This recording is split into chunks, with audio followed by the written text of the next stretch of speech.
สวัสดีจ้าสวัสดีท่านผู้ชมทุกท่านนี่เป็นผลการออกรางวัลหวยฮานอยเฉพาะกิจประจำวันที่9มิถุนายน2569รางวัลเลข2ตัวรางเลขคี่ออก0909รางวัลเลข5ตัวราง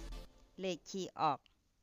2840928409รางวัลเลข2ตัวบนเลขคี่ออก4747รางวัลเลข3ตัวบนเลขคี่ออก847847รางวัลเลข5ตัวเลขคี่ออก55847นี่ก็เป็นผลออกวันหวยฮานอยเฉพาะกิจประจำวันที่9มิถุนายน2569ขอให้โชคดีมีชัยถูกหวยฮานอยเฉพาะกิจได้รับเงินกันทุกคนเด้อจ้าฝากไว้เด้อจ้ะซับตะไคร้กดติดตามและเป็นกำลังใจขอบคุณทุกท่านที่เข้ามารับชมและรับฟังแล้วมาพบกันใหม่ในผลการออกหวยฮานอยในเวลา 17:30 นาทีในฮานอยพิเศษสำหรับครั้งนี้ขอบคุณและสวัสดีจ้า